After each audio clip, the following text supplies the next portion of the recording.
لا إله إلا الله لا إله إلا الله لا إله إلا الله لا اعوذ باللہ من الشیطان الرجیم، بسم اللہ الرحمن الرحیم۔ کروڑوں درود اور سلام آپ صلی اللہ علیہ وآلہ وسلم اور آپ صلی اللہ علیہ وآلہ وسلم کی آل پر۔ السلام علیکم ورحمۃ اللہ وبرکاتہ۔ میں ہوں مقبول احمد، مقبول نظر چینل کے ساتھ۔ ناظرین، آج ہم بات کریں گے بجٹ کے حوالے سے۔ سب سے پہلے آئیے جانتے ہیں کہ بجٹ ہے کیا۔ بجٹ کسی بھی شخص، ادارے یا ملک کے ذرائع آمدن اور اخراجات میں توازن رکھنے کا نام ہے بجٹ۔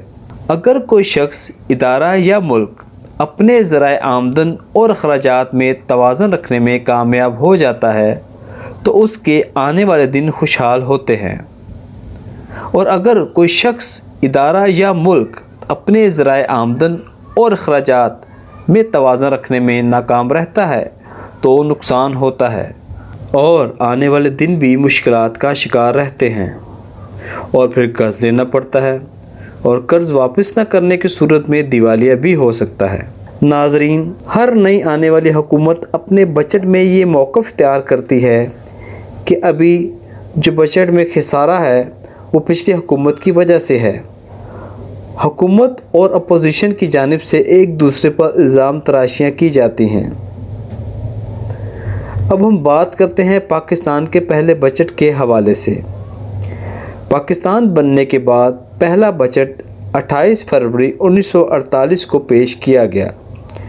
وزیر مالیات غلام محمد نے بجٹ پیش کیا۔ اجلاس کی صدارت مولوی تمیز الدین نے کی۔ وزیر مالیات غلام محمد نے اپنی تقریر شام 5 بجے شروع کی اور شام 6:30 بجے تقریر کا اختتام کیا۔ اس تاریخی موقع پر اسمبلی میں 33 اراکین موجود تھے۔ بجٹ تقریر کے موقع پر اسمبلی میں سکوت رہا اور تمام ممبران نے خاموشی سے تقریر سنی، مگر اب کی بات کی جائے تو دیکھنے میں آتا ہے کہ بجٹ اجلاس میں بجٹ کی کاپیاں تک پھاڑ دی جاتی ہیں، ایوان کے تقدس کو پامال کیا جاتا ہے۔ دراصل جو بھی پارٹی اقتدار میں ہوتی ہے وہ اپنے ہی بجٹ کو بہترین قرار دیتی ہے، حالانکہ تقریباً ہر حکومت اپنے مفادات کو سامنے رکھ کر ہی بجٹ بناتی ہے۔ عام آدمی کے ریلیف کے لیے کوئی ٹھوس اقدامات نہیں کیے جاتے۔ دراصل بجٹ نمبر گیم کا ایک گورکھ دھندا ہے، لفظوں کی ہیرا پھیری ہے۔